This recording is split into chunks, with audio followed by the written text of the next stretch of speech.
Okay, welcome back, guys. We're going to have a look today at Amanda Mcmahon. The new claims are on this podcast. We went through her old claims and her old interview yesterday. So today we're going to have a look and see why has she come forward, what are her reasons, and most of all, more importantly this time, can she prove anything? My daddy is a hero. He helps me grow up strong. Shanann, Bella, Celeste, if you're out there, just come back. Like, if somebody has her, just please bring her back. I need to see everybody. I need to see everybody again. This house is not complete without anybody here. Father and husband to triple murder suspect. Arrested overnight, Chris Watts is accused of killing his pregnant wife Shanann and their 2 daughters. The 33-year-old never confesses to killing all 3, instead creates a lie about Shanann murdering the girls. But prosecutors say his motive was a fresh start. He'd already begun an affair with a co-worker, Nicole Kessinger. You did not pass the polygraph test. Correct. Okay. So now we need to talk about what actually happened. And I feel like you're probably ready to do that. I didn't lie to you on that polygraph, I promise. Chris, I know. We are following breaking news in the Christopher Watts murder case. Watts is accused of killing his pregnant wife and their 2 young daughters. Today, he pleaded guilty to murder. This is perhaps the most inhumane and vicious crime that I have handled out of the thousands of cases that I have seen, and nothing less than a maximum sentence would be appropriate.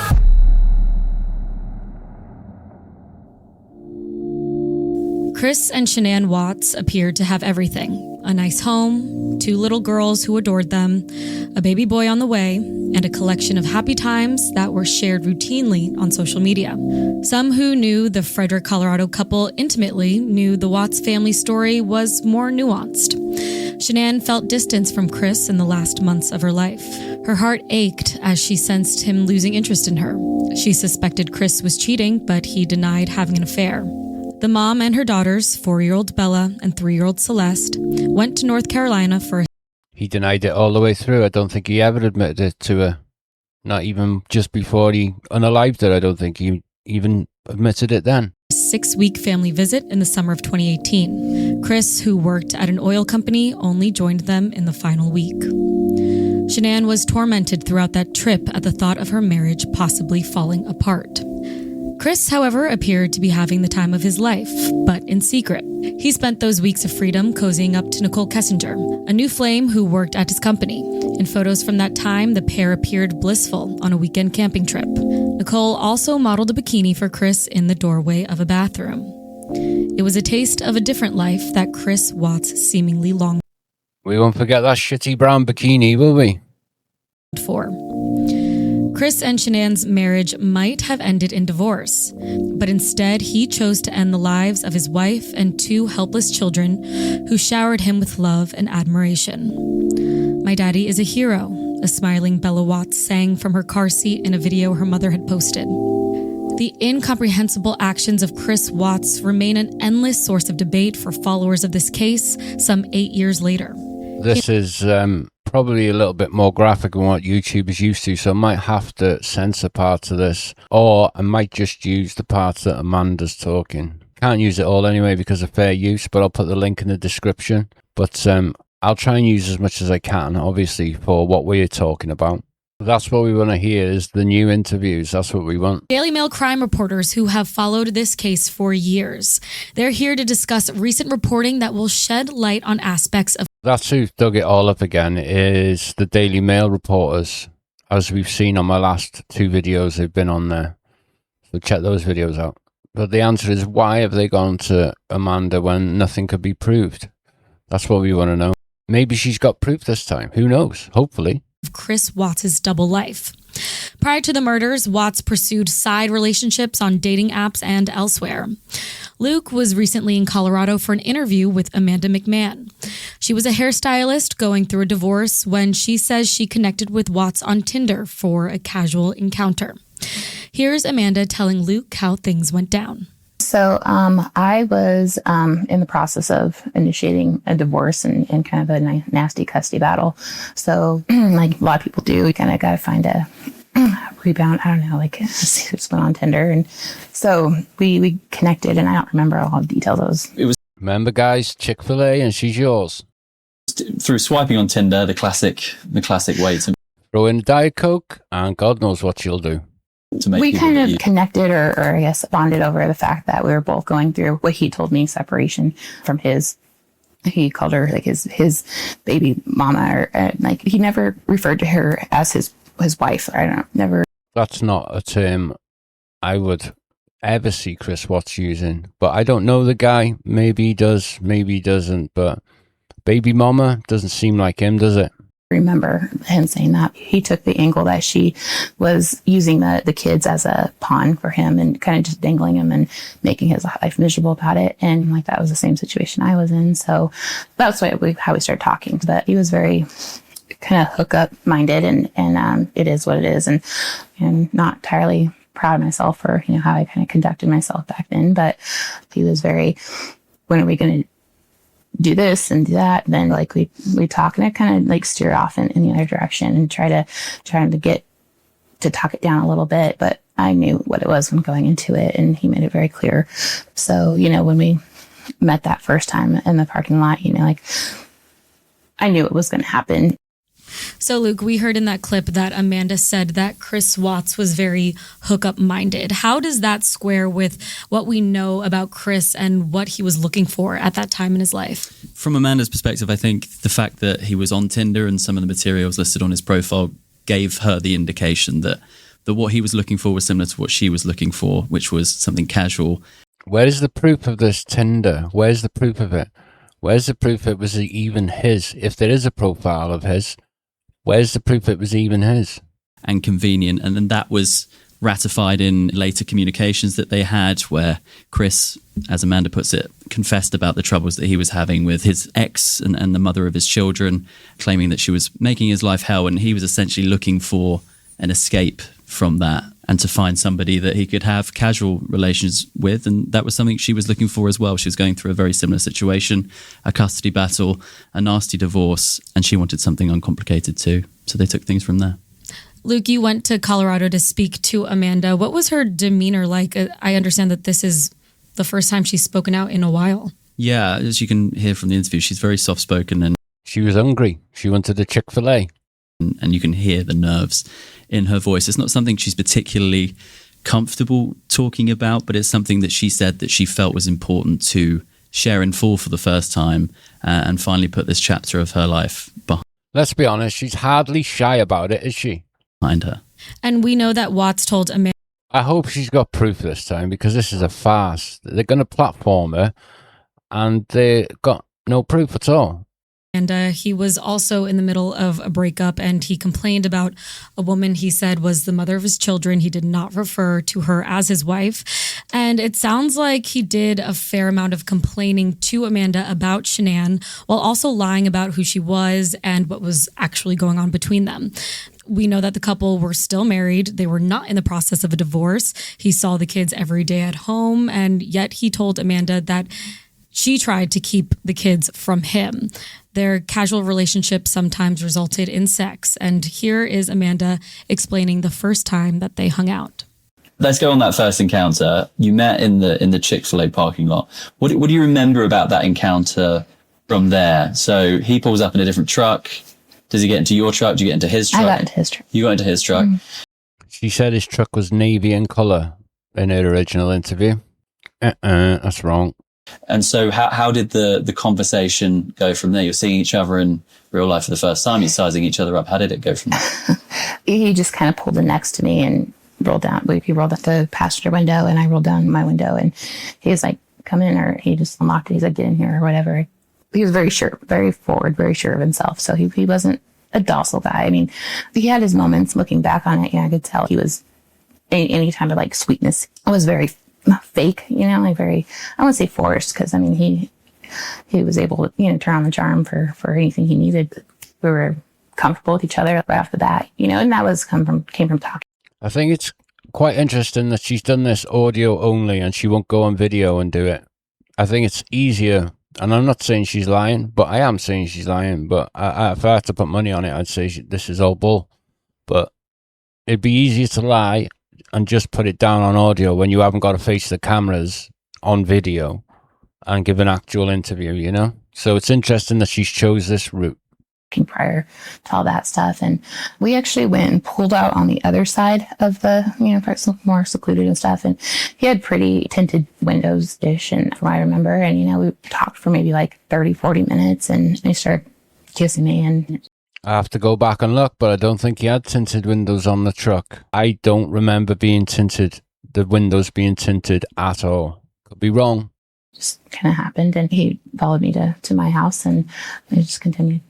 Was it your invitation to him? Did he ask to come to yours? How did that play out? I invited him. You invited him. Mm-hmm. We ended up watching a movie. It was Shutter Island. We weren't watching the entire thing. All of our attention on that movie or anything is just kind of more on in the background. So watching the film, you're back at the apartment.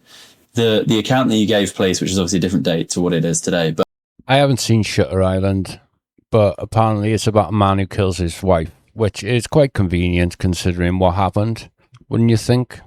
In her first police interview, or in her first interview, she claims that they sat down, watched a movie together, and it was about a man who murders his wife, which I'm assuming is Shutter Island. I've not seen it. But you described, I think the words you used were fast and furious encounter. If you don't mind taking it from there, what happened and how did that happen? So we been messing around. She basically said he choked her in the first interview and he R'd her, basically SA'd her, but with consent, if that makes sense. It's very blurry. The lines are very blurry because she was so vague in her first interview, but she made out that he done that to her, but it wasn't non-consensual. It was consented, but he treated it like it was that scenario, if you know what I mean. Stuff like that, like the full thing happened before he left, and I did something that made me pretty uncomfortable. He was extremely rough, and he didn't really ask permission, and he choked. So if he didn't ask permission, that's assault, and he put it in her butt. She said he put it in her butt. Sorry for being vulgar. He put it up the poop chute, the pooper scooper. I'm sorry for making light of it, but I just don't believe her. And in the first interview, she said that they'd consented. And now he didn't ask permission. So his story's all over the place, really. If he didn't ask consent, then it's really serious. And I don't want to make jokes about it, but I just can't believe this woman because she's got no proof. Unless she's got proof today in this. Choked me. I'm pretty aggressive. It's really awkward for me to talk about all this. He had his hand on my neck and probably a few minutes in, and that's when it kind of turned a little crazy. So he had put his hand on my throat, and I get a little freaked out anyway. And he just kind of had this animalistic fury come over him. It was just hard. It was rough, and he just went into a zone. He just didn't look the same in his eyes. He took me by the neck, and he grabbed me from underneath. He pulled me up. This is while he's allegedly, he was having sex with Nicole Kessinger 4 or 5 times a day. Yet he's still finding the time to go and see Amanda and buy her Chick-fil-A's. Amazing, man. Those thigh patches must be amazing for your libido. This guy is Mr. Lover Lover. Shaggy needs to give him a call. Mr. Lover Lover. Oh, lover. And then he turned me down, and it was very, very uncomfortable. It was weird. Yeah, I'm sorry to have to talk about it because I know it can't be easy to think about considering obviously what followed. When he's, first of all, did he ask permission? It was it was like a snap of a finger. Things just kind of changed. Something came over him, and we went from normal to crazy, brutal almost. But and in terms of the how impacted was your breathing? Did you say get off me? Was there anything that happened? I remember just kind of being scared to really say anything, but it happened way too fast. It threw me off. I wasn't scared I was going to die. I was scared he was going to hurt me. not intentionally, which is kind of ironic, but it just was a shift from what it was to what it became. Now she's saying that it wasn't intentional. See what I mean? Her story's all over the place. You're either frightened for your life and you think the guy's assaulting you and you're really scared, or you're happy with the situation and it's just a little rough. So which one is it? There's no in between with this sort of thing.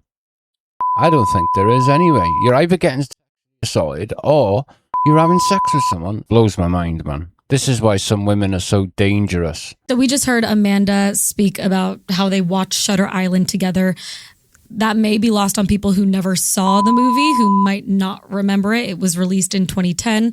It's a Leonardo DiCaprio suspense film that got a lot of attention at the time.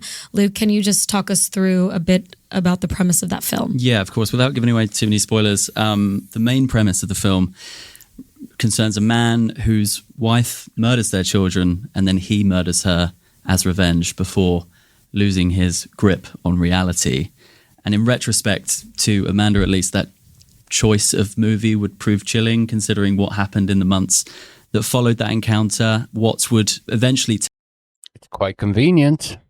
It's quite convenient. A nice little story. Tell police a version of the same story. As he tried to excuse his crimes, he would claim that he witnessed Shanann murdering the girls and then he strangled her in an act of rage, which now we know was, of course, a lie. Whether or not his inspiration for that lie came from the film is hard to say categorically, but Amanda said that the movie during that encounter was just background noise as the nature of that encounter began to shift. Did Amanda say who suggested putting that film on? She did. It was Chris that chose it. She said at the time she didn't really have your Netflixes or your streaming services. She had a modest selection of DVDs in a stand next to the TV, and that's the one that he chose from the bunch. And Amanda described Chris as kind of dissociated during their first sexual encounter. It was an encounter that she later described to police in 2018 as a rape fantasy. What are the takeaways from Amanda's version of these events? Yeah, over the course of the interview, Amanda kind of described a fairly frightening and disturbing scene in places, which was at times quite difficult for her to talk about or to focus on for long periods of time. She included what she described as a visible lust for violence and the fact that she believed that he was perhaps getting off on her visible discomfort at some of the things that were happening during this encounter. Honestly, it's pretty terrifying to think. I've had a lot of time, years to think about that. And obviously he wanted to have a new life. He wanted to kill the life he had.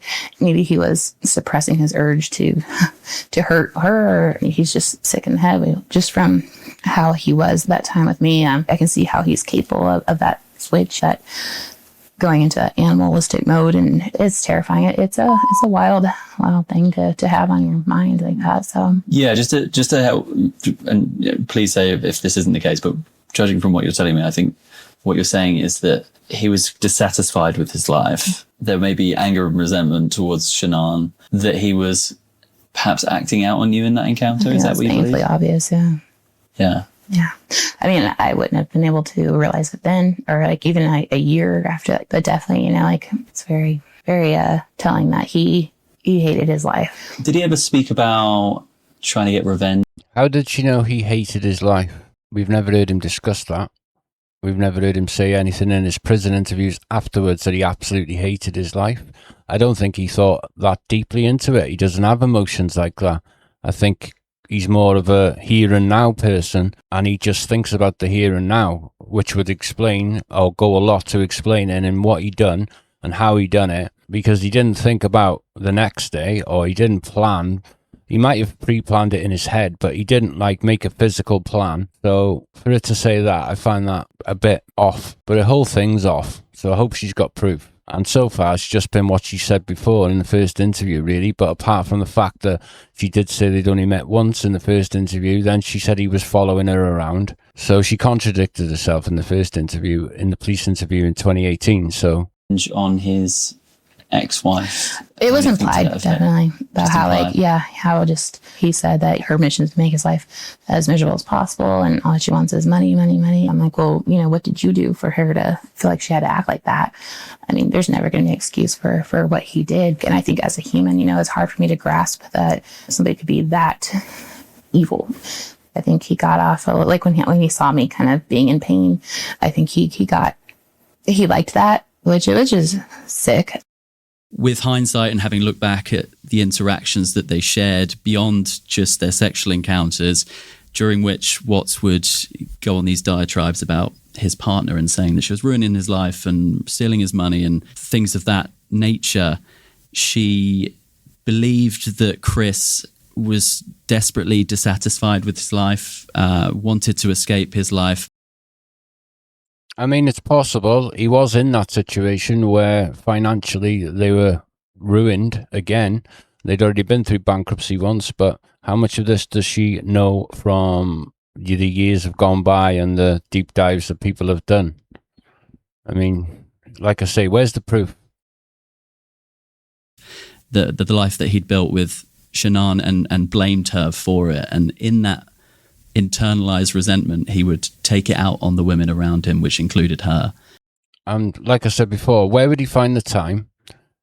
According to Nicole Kessinger, they were having sex 4 or 5 times a day at one point. So where would he fit her in?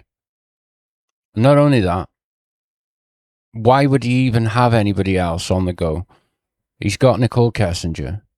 He works with her so he can see her most of the time. And it's a easier affair to hide because she's in his workplace, so he could always use work as an excuse. Why would he risk anything by just a fling here and there on Tinder in a Chick-fil-A and at Amanda's house? It doesn't make sense, I'm not saying it's impossible, but is it likely? Could obviously happen in sexual encounters too. So we know that Amanda and Chris were seeing each other for about 10 months the year before the murders. But if their first interaction was this fantasy. So you're telling me a 10-month affair that he had with her and she cannot provide a shred of evidence? See that she found unsettling. Why does she say she stayed with him? That was one of the questions I asked her, why did you keep going back? Why did you keep that channel of communication open when you were left frightened during portions of that interaction? And she said at the time, because of the difficulty of the circumstances in her personal life, the difficulty she was going through with her ex-husband, not seeing her children, a prescription pain medication addiction that she was dealing with, she was in a spiral of self-destruction. And when you're in that mindset, you often seek the things that perhaps aren't good for you. And Watts was that very thing she feels now. And once it's discovered that he's suspected of killing his family, obviously police then turned to Amanda, and she actually admitted that, she wasn't fully forthright with police about the extent of her relationship with Chris. But it does appear that they did form this friendship, even though it started as a sexual relationship. And you mentioned that Amanda said it was clear that he was very unhappy with his life. Can you describe a bit more about that? Yeah, of course. I think Amanda probably wouldn't use the word friendship now, at least, but it did seem that they had built some sort of rapport where it was a mutual kind of therapeutic space to bitch and moan about their significant ex-others. During these interactions, what Amanda said Chris would do was, to quote, say some of the most awful things. He would call his nameless ex, supposedly, a bitch, a gold digger, and said that her main objective in life seemed to be to make his a misery.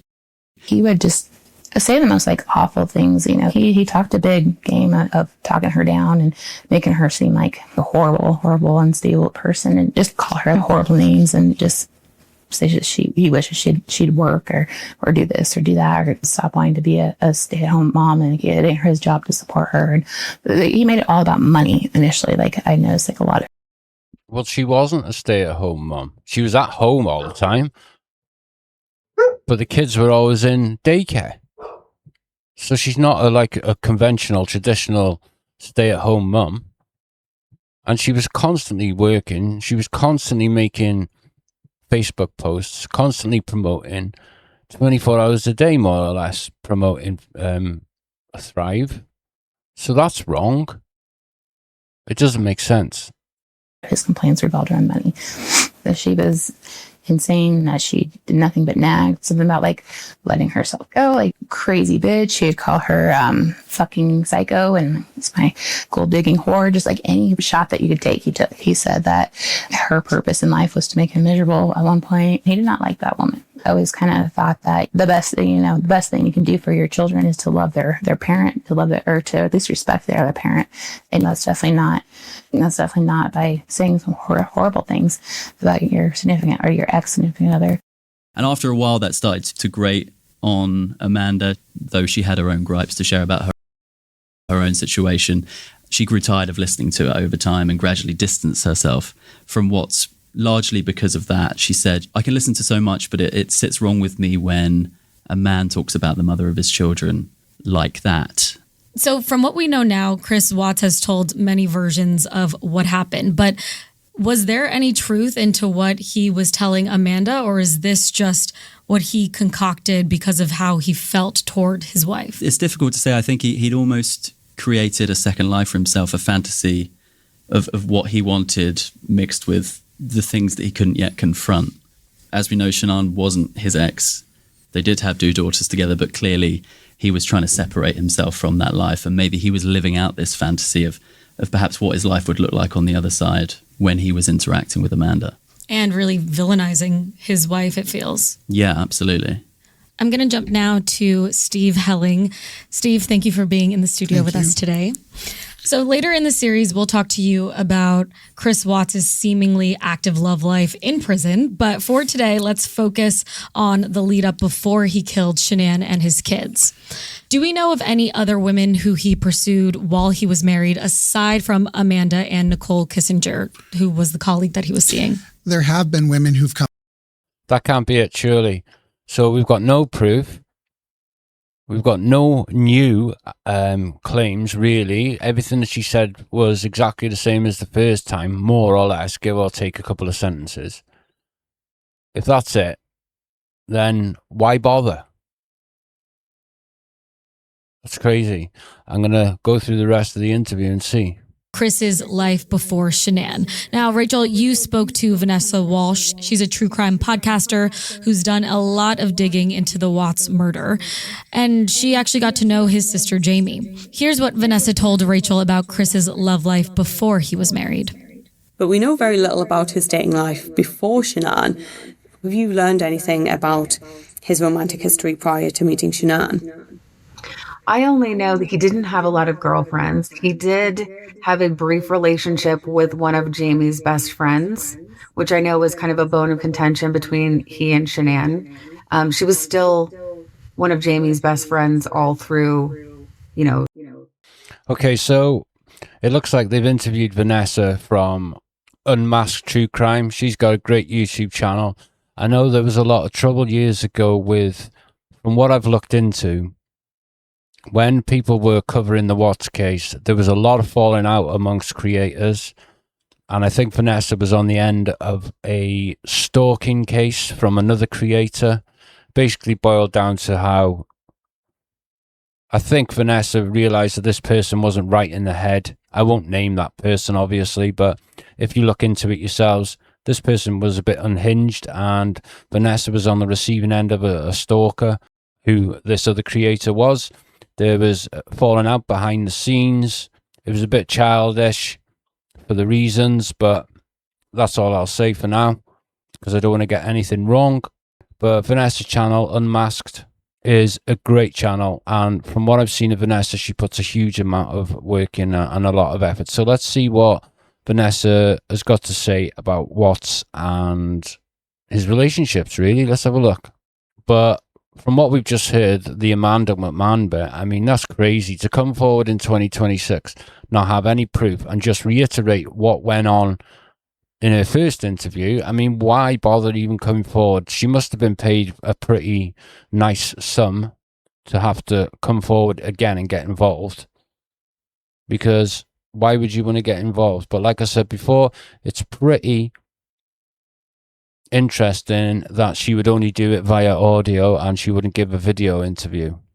I think it'd be a lot easier to give a audio interview where you don't have to show your face for obvious reasons. So let's see what Vanessa's got to say, because I think she's quite interesting. To help.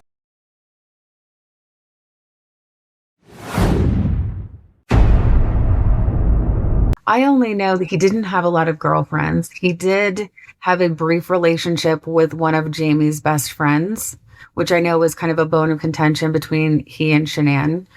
She was still one of Jamie's best friends all through, you know, the murder case and his conviction and afterwards. I don't know about now, but I don't think he had a lot of romantic history before Shanann. He had a couple girlfriends, but nothing major.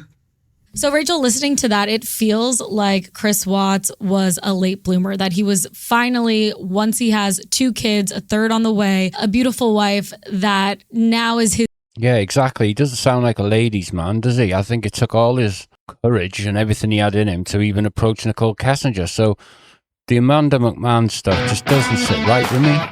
Put in the comments what you think, but just don't be nasty about it. His moment to go out there and start dating. What do we know about this glow up with Chris Watts?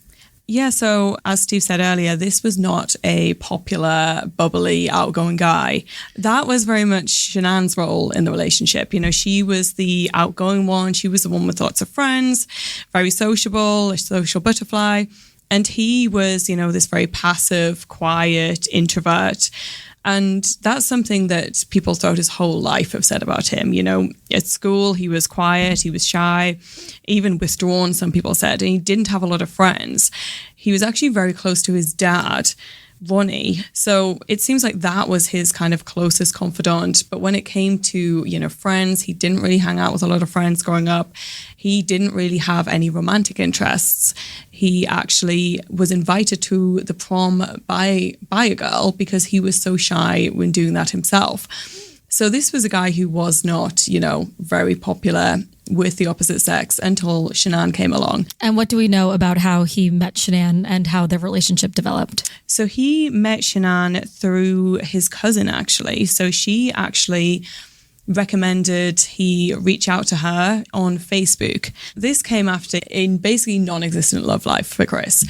He has said since the only person he ever really dated before was a woman who was going through divorce, and that he felt like he was a bit of a rebound, really.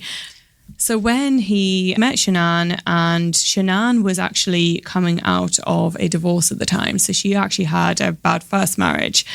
As I say, it was his cousin suggested that he reach out to her. She worked with Shanann, and Chris did that. He sent a Facebook friend request. She ignored it the first time, and he persisted and sent another one. This is all stuff that we already know. I know it's good to look at it and have a look at things again.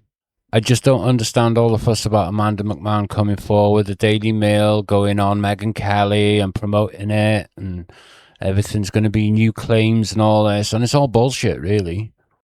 I don't mean Vanessa. Vanessa's great. I mean Amanda going on a podcast, and I mean, if she's gone on there because she's been paid well, all power to her.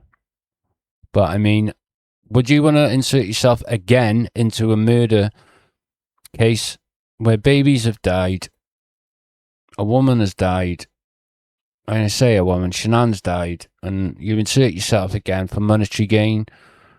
I mean, people could be a hypocrite and say, well, you do it for monetary gain. Yeah, but I'm not inserting myself directly into the case, am I? I'm commentating on it, basically. I look into the documentation and try and find stuff that's discrepancies and stuff like that, and try and look for things that don't add up, really.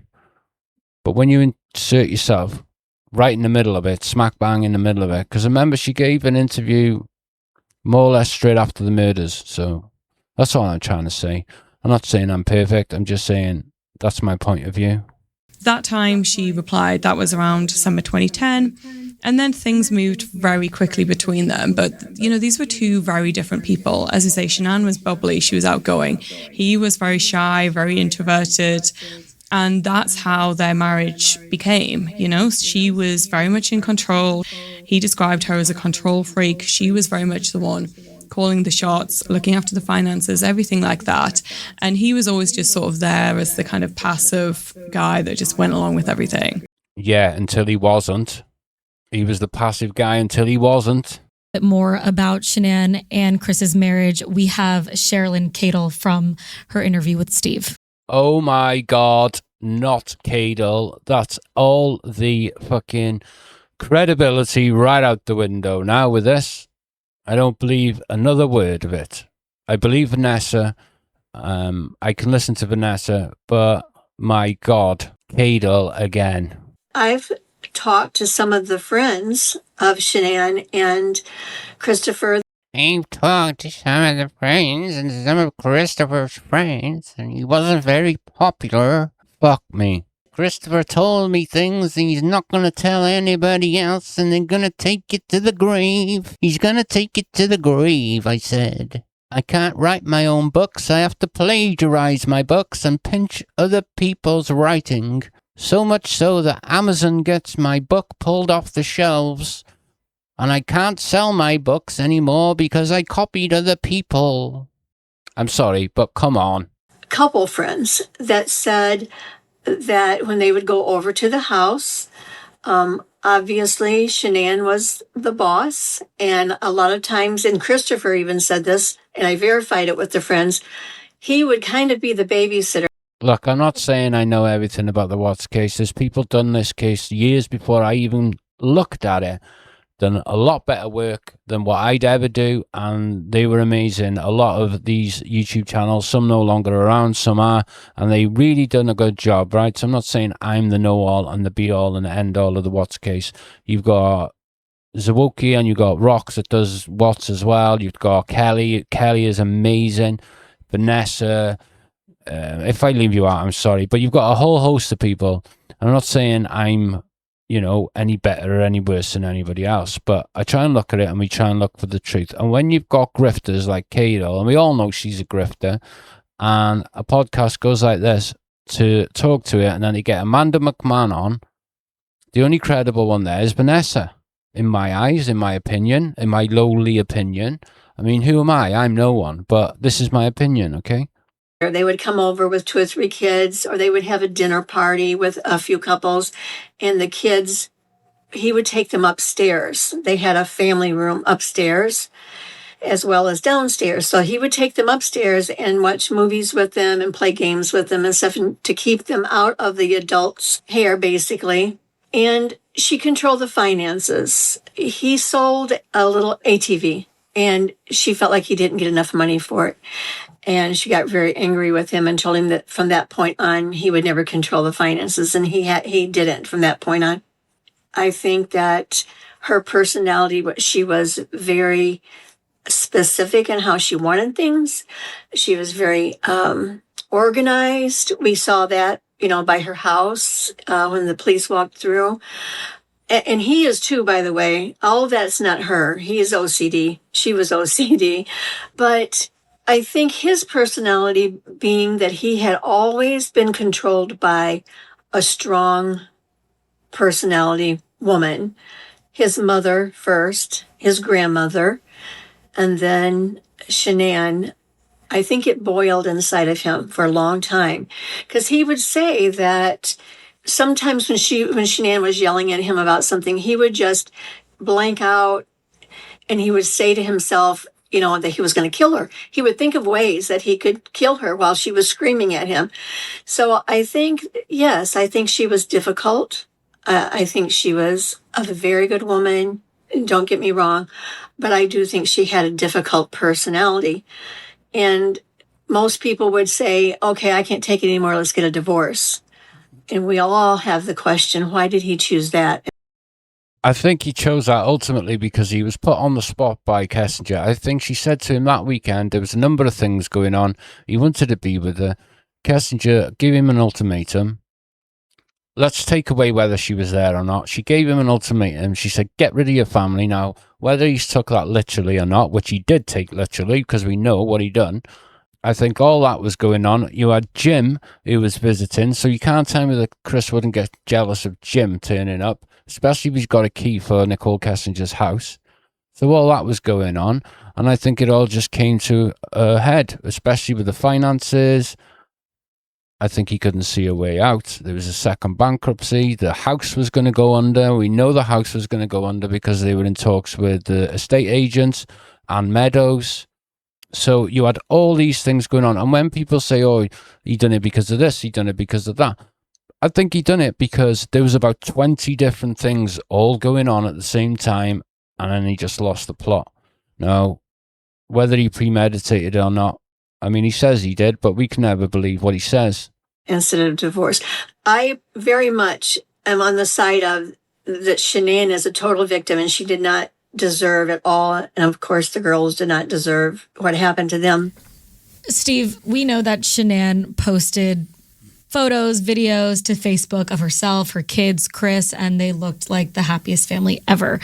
Obviously, social media versus reality, this is something that we all have to deal with and discern, what is real, what's just for the camera.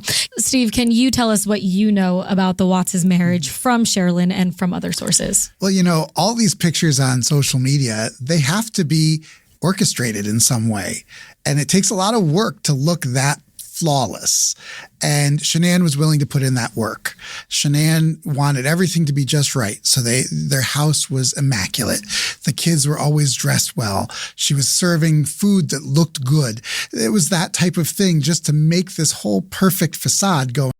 I've never seen any Facebook videos where there was loads of food being cooked and it looked good. It was always snack food or pro bars. And that's not me having a go. It's just the reality of it. I've never seen, and I could be wrong again, I've never seen Facebook videos where they've sat down to eat like a nice 3-course dinner or anything like that. So I don't know what he's talking about there. So you got all these things being misconstrued, okay? I'm not going to read or listen to the end of it because we took the parts that we want. So, I mean, I was quite surprised that the Daily Mail made such a big fuss about this. So if you want me to look at episode 2, that is about his romance and Bible studies, it's labelled as. So we can go over that if you want. Put in the comments if you want me to do part 2 on this, okay? Thank you to Destronic for sponsoring the video. Go and check out my earlier video on Amanda Mcmahon on her first police interview where I pull all the lies apart on that one. That one's been released already. Thank you to Destronic. Go to destronic.co.uk. Use code Paddy if you need a motorized desk. Go over to Patreon. There's going to be some videos on there soon that are too sensitive for YouTube. There's free videos on there at the minute. Check all the socials out. Remember, these cases, they can be emotional and stressful, but most of all, don't have nightmares. Check the link in the comments. Paddy out. Amazing, man. Those Thrive patches must be amazing. Those Thrive patches must be amazing for your libido. Go and check out my earlier video on Amanda Mcmahon. Go and check out my earlier... Fuck. I'm not saying it's not possible, but it's just... Is it unlikely? Is it likely or highly? Fuck. And it's right at the end now. So what I'm going to do is I'll put the thing in the description.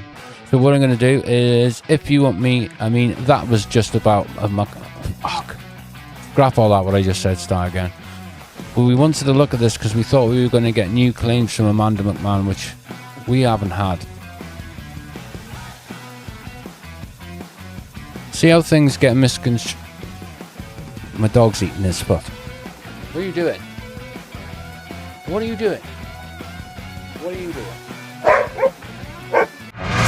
Stop eating your foot, you nutter. He's eating his foot. It's not... fuck. Named, well, fuck.